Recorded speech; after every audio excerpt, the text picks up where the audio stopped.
प्रिय छात्रों, मैं कांचन नारखड़े, प्रभात किड्स स्कूल संस्कृत शिक्षिका, आप सभी का इस ऑनलाइन स्टडी क्लासेस में स्वागत करती हूँ।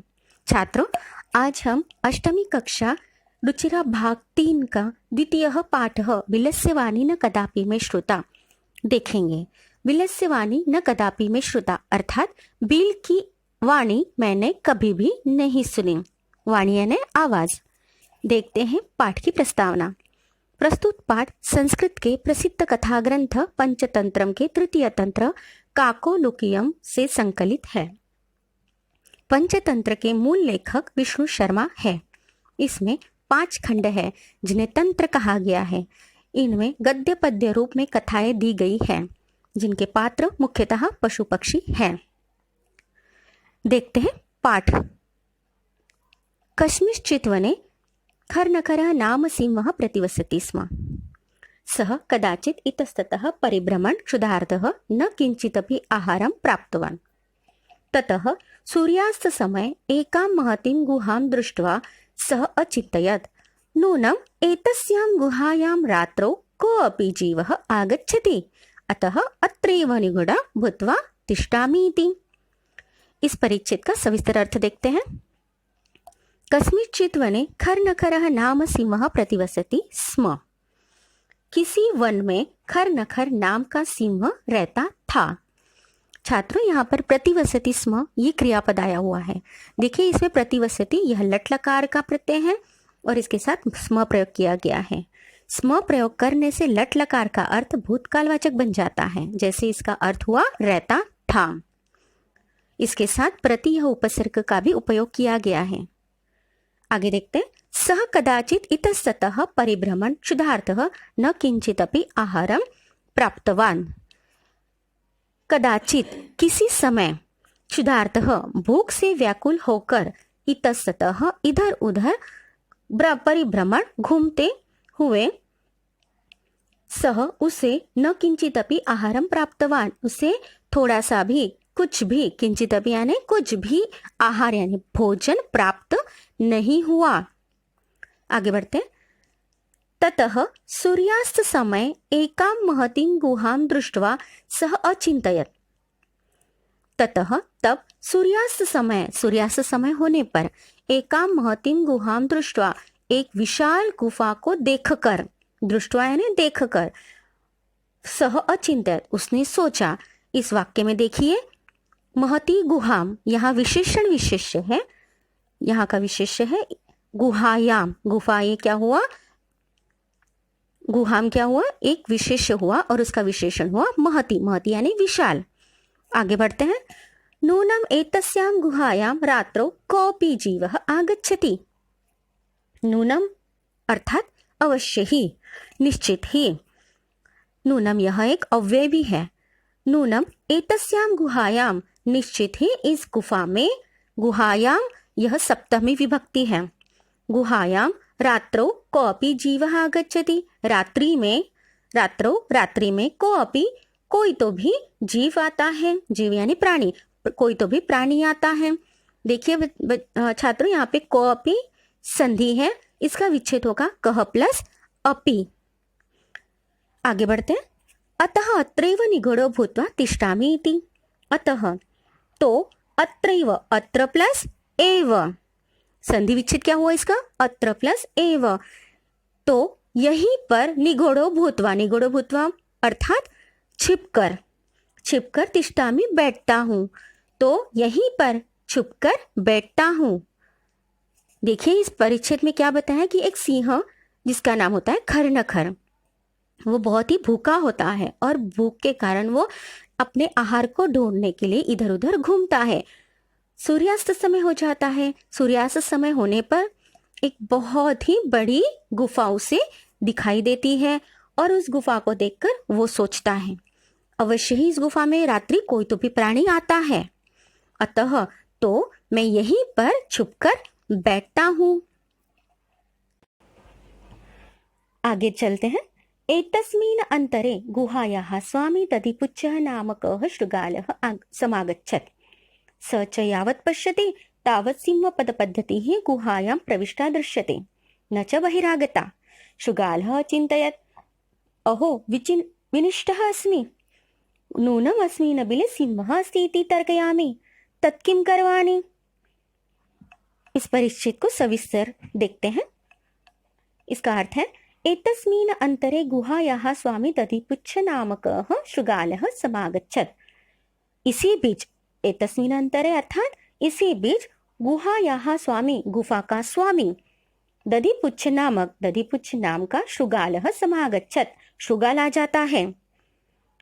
सम प्लस आगच्छत्, देखिए यहाँ पर सम यह उपसर्ग है, इसीलिए सम प्लस आगच्छत्, पास आना। क्या हुआ कि शृगाल उस गुफा के पास आ जाता है। आगे चलते हैं। स च यावत् पश्यति तावत् सिंह पद पद्धति ही गुहायां प्रविष्टा दृश्यते। च और वह, सह यानी वह, और वह यावत् पश्यति, जहां तक देखता है, यावत यह अव्यय है, इसका अर्थ हुआ कि जहां तक पश्यति देखता है, तावत यह भी एक अव्यय है, वहां तक। सिंह पद पद्धति ही, शेर के पद चिन्ह, पद पद्धति यानी पद चिन्ह किसके, शेर के पद चिन्ह गुहायां प्रविष्टा दृश्यते, गुफा में प्रविष्ट करते हुए दिखाई दे रहे हैं। न च बहिरागता, और बाहर आते हुए नहीं। यहाँ पर बहिरागता ये जो शब्द है ये संधि का शब्द है, इसका विच्छेद ऐसे होगा, बहि ही प्लस आगता। बहि यह उपसर्ग है और यहाँ संधि के शब्द में उपयोग में लाया गया है। आगे बढ़ते हैं।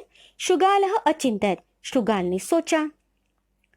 अहो विनिष्टः अस्मि, अरे मैं तो नष्ट हो गया। नूनम अस्मिन् बिले, नूनम अवश्य ही, अस्मिन् बिले सिंहः अस्ति, अवश्य ही इस बिल में सिंह है।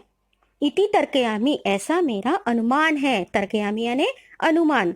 नूनम यह अव्यय है, अवश्य ही अर्थात अवश्य ही।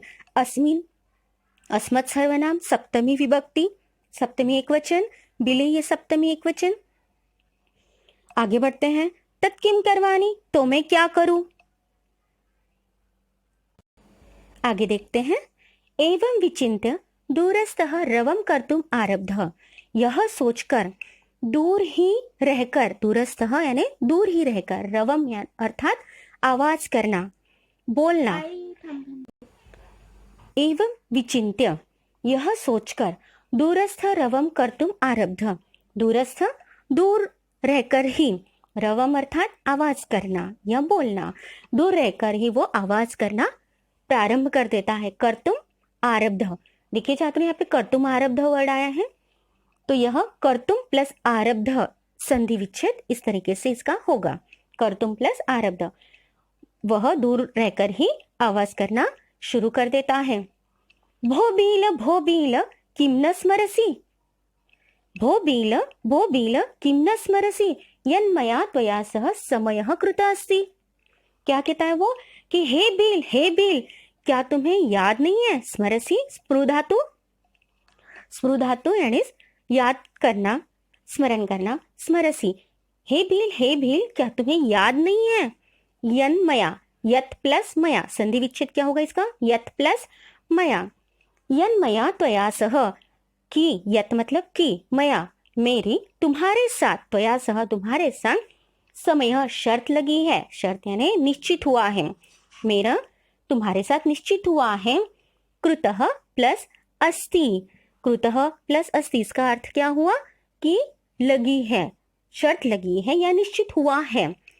यत की, यदा हम बाह्यतः प्रतिगमिष्यामि, क्या निश्चित हुआ है, यदा हम, यद प्लस अहम, यह संधि विच्छेद हुआ।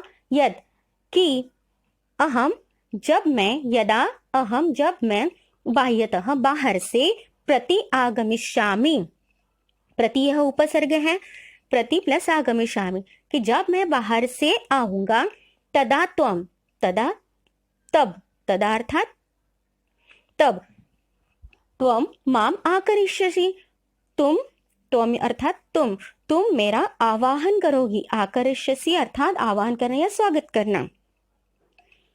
तो यहाँ पे यदा, तदा, यत ये अव्यय आए हुए हैं, इस तरीके से यहाँ उसका उपयोग किया गया है। आगे बढ़ते हैं। यदि त्वम माम न आह्वयसि, अगर तुम मेरा आवाहन नहीं करोगे, तर्हि अहम द्वितीयम बिलम यास्यामि, अगर तुम मेरा आवाहन यानी स्वागत नहीं करोगी, तर्हि तो अहम मैं द्वितीयम बिलम दूसरे बिल यास्यामि ती चला जाऊंगा। क्या कहा उसने कि अगर तुम मेरा आवाहन नहीं करोगी तो मैं दूसरे बिल चला जाऊंगा। यहाँ इस वाक्य में यदि, तरहि यह अव्यय आए हुए हैं, न यह अव्यय आया हुआ है, यास्यामि इसका अर्थ क्या हुआ, चला जाऊंगा। चलिए आगे बढ़ते हैं। एतत् श्रुत्वा सिंहः अचिन्तयत्, अथ एतत् श्रुत्वा यह सुनकर, एतत् श्रुत्वा यह सुनकर, यह संधि विच्छेद है, एतत् प्लस श्रुत्वा, यह सुनकर सिंह अचिंत्य, सिंह ने सोचा, नूनम एष गुहा स्वामिनः सदा समाह्वानं करोति, निश्चित ही, नूनम एषा निश्चित ही, यह गुफा, एषा गुहा, यह गुफा स्वामिनः स्वामी की सदा स्वागत करती है, सदा हमेशा ही स्वागत करती है या उसका आवाहन करती है। परंतु मद भयात न किंचित वदति, परंतु मद भयात, मद मेरे भय कारण, मेरे भय के कारण वो किंचित भी नहीं बोलती है, ऐसे सिंह ने सोचा। प्रिय छात्रों, आज हमने रुचिरा भाग 3 द्वितीय पाठ विलस्यवानिना कथापि में श्रुता का पहला भाग देखा है। इसके आगे का भाग हम आगे आने वाले दूसरे वीडियो में देखने वाले हैं। धन्यवाद।